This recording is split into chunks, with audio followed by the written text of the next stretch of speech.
এই গেমটা সম্পর্কে জেনে কোনো লাভ নেই। তাই আজকে এই গেমটার এমন কিছু দিক তুলে ধরতে চাই যেইগুলো দেখার পর তোমাদেরও এই গেমটার প্রতি ভালোবাসা এবং শ্রদ্ধা দুটোই জন্মাবে। আর দিন শেষে আমার মতো তোমরাও অপেক্ষা করে বসে থাকবা যে কবে এই গেমটা আসবে আর কবে একটাবার খেলতে পারবো। তো বেশি প্যাক না করে ছোট্ট একটা ইন্ট্রো দিয়ে আজকের ভিডিও শুরু করা যাক।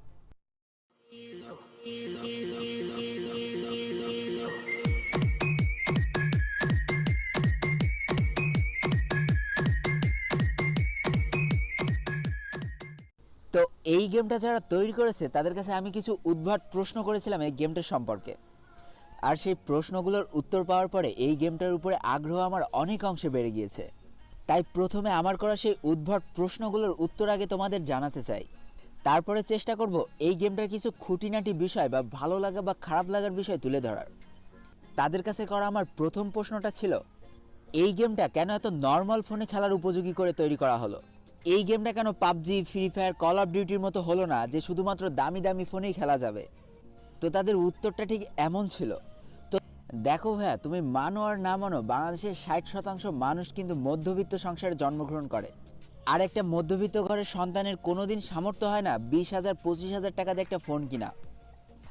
আর এটা একটা বাংলাদেশি গেম হয়ে যদি বাংলাদেশের মানুষ এই গেমটা খেলতে না পারে তাহলে এর সার্থকতাটা কোথায় থাকে? একটা মধ্যবিত্ত পরিবারের বাবা মার কাছে যদি একটা ফোন চাওয়া হয়, সর্বোচ্চ গেলে 5,000 7,000 টাকা দিয়ে একটা ফোন কিনে দেওয়া হয় যার র্যাম থাকে 1 GB বা 2 GB।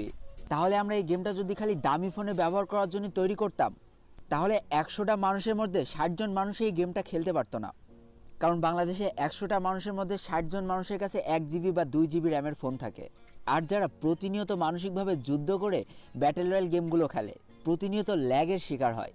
তাই সেই সকল কথা বিবেচনা করে আমরা এই গেমটা মাত্র 1 GB বা 2 GB র্যামের ফোনে খেলার উপযোগী করে তৈরি করেছি। এটার একটাই কারণ, যাদের কম দামি ফোন তারাও যেন এই গেমটা খুব ভালোভাবে খেলতে পারে, আর যাদের দামি ফোন তারাও যেন এই গেমটা খুব ভালোভাবে খেলতে পারে। এবার তাদের কাছে জানতে চাও আমার দ্বিতীয় প্রশ্ন, যেটা গেমের ভিতরে সবথেকে বেশি ইম্পর্টেন্ট। তো আমি তাদের কাছে জানতে চেয়েছিলাম এই গেমটার মধ্যে প্রো হতে গেলে কি লাগবে, ভালো খেলার দক্ষতা নাকি অনেক টাকা? তো তারা আমার কথাটা ঠিকমতো বুঝতে পেরেছিল না, তাই আমি একটু ব্যাখ্যা করে বলেছিলাম, বর্তমান যেসব ব্যাটেল রয়্যাল গেম আছে তাতে যার টাকা থাকে সেই জিতে যেতে, অর্থাৎ যে টাকা দিয়ে বেশি বেশি টপ আপ করবে, ভালো ভালো গান স্কিন নিতে পারবে, সেই সকল মানুষই এখন প্রো প্লেয়ার হয়ে যাচ্ছে। আর যারা টাকা দিয়ে গান স্কিন কিনতে পারছে না তারা প্রো হতে পারছে না। তো এই জিনিসটাও কি আমরা এই গেমের ভিতরে দেখতে পাবো কি না? তো এই প্রশ্নের উত্তরে তারা আমাকে বলেছিল, দেখো ভাই, একটা গেম কিন্তু সব ধরনের মানুষ খেলে, বাচ্চা থেকে শুরু করে বয়স্ক মানুষ প্রায় সকলে এই গেমটা কিন্তু খেলবে। তাহলে 10 থেকে 12 বছরের একটা বাচ্চা যখন এই গেমটা খেলবে তখন সেই টাকাটা কোথায় পাবে? আর সেই ছোট্ট বাচ্চাটা এই গেমের পিছনে টাকাও বা কিভাবে খরচ করবে? আর যার কাছে টাকা থাকবে সেই ভালো খেলতে পারবে, যার কাছে টাকা থাকবে না সে খারাপ খেলবে, এটা কোনো গেমের বৈশিষ্ট্য হতে পারে না। তাই আমাদের এই গেমটার ভিতরে এমন কোনো অপশন থাকছে না যেখানে তুমি টাকা দিয়ে একটা গান স্কিন কিনতে পারবা যার অ্যাবিলিটি ভালো হবে। এমন কোনো অপশন এই গেমটার ভিতরে থাকবে না। যেই প্লেয়ারটার মধ্যে ভালো খেলার দক্ষতা থাকবে, যেই প্লেয়ারটা এই গেমটা ভালোভাবে খেলতে পারবে, শুধুমাত্র সেই প্লেয়ারটাই দিন শেষে জয়লাভ করবে। আর সকল গেমে টাকা দিয়ে পুরো হওয়া গেলেও এই গেমটার ভিতরে টাকা দিয়ে পুরো হওয়া যাবে না, টাকা দিয়ে কোনো কিছুর অ্যাবিলিটি কেনা যাবে না। তো বন্ধুরা, আমার করা এই উদ্ভট প্রশ্নটার উত্তরটা শোনার পর আমার এই গেমটার প্রতি ভালোবাসা এবং শ্রদ্ধা দুটোই জন্মে গিয়েছিল। এবার আমার করা 3 নম্বর প্রশ্ন। তো আমরা একটা ব্যাটেল রয়্যাল গেম বলতে বুঝি একটা মাঠের মধ্যে কয়েকজন প্লেয়ারকে নামিয়ে দেওয়া হবে এবং একে অপরের সাথে ফাইট করতে করতে যে বেঁচে থাকবে সেই এই গেমটার উইন হবে। তাহলে এই গেমটার পিছনে কোনো একটা গল্প দেওয়ার কি দরকার ছিল?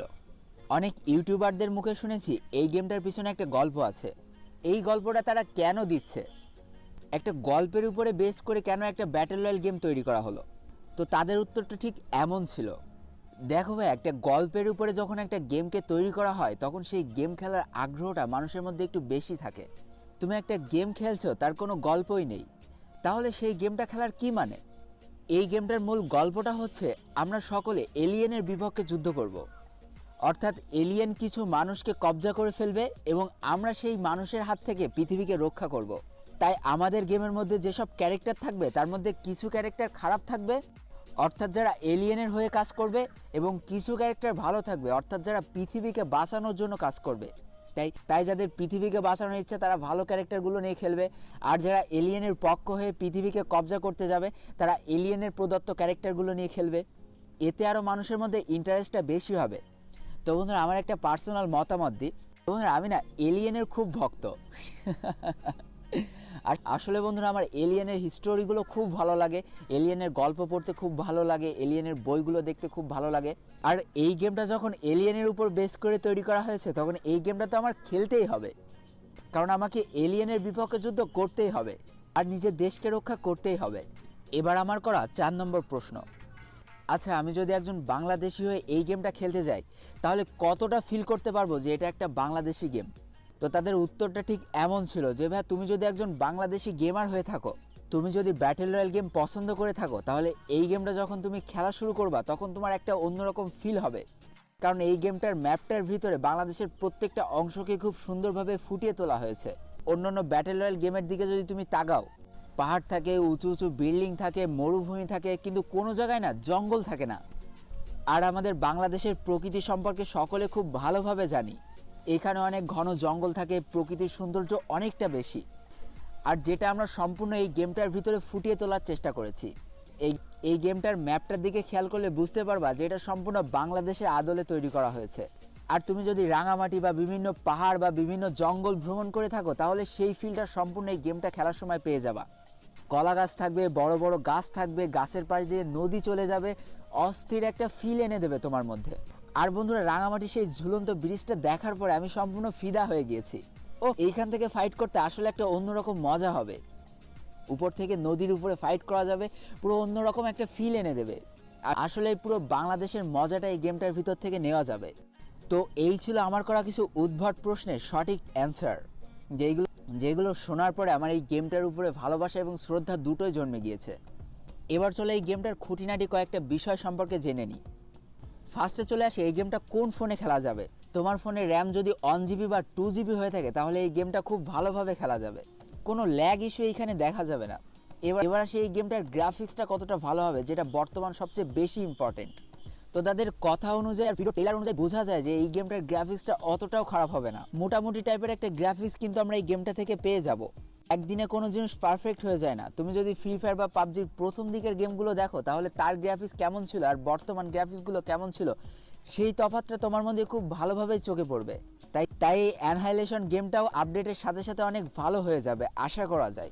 আর বন্ধুরা, শুরুর দিকে এই গেমটার ভিতরে আমরা 5টা ক্যারেক্টার পেয়ে যাব, যার মধ্যে সবথেকে অন্যতম ক্যারেক্টার হচ্ছে সালমান শাহ, যেই নায়ককে আমরা সবাই কম বেশি চিনি এবং ভালোবাসি। সেটা হচ্ছে এই 5টা ক্যারেক্টারের মধ্যে মূল আকর্ষণ। আর যেই ক্যারেক্টারটা অবশ্যই ভালো ক্যারেক্টার থাকবে, অর্থাৎ যে এলিয়েনের বিপক্ষে যুদ্ধ করবে। এবার আসে এই গেমটা কবে রিলিজ পাবে। তো মার্চের মাঝামাঝি সময় বা শেষের দিকে প্লে স্টোরে এই গেমটা আমরা অবশ্যই অ্যাভেলেবেল পেয়ে যেতে চলেছি।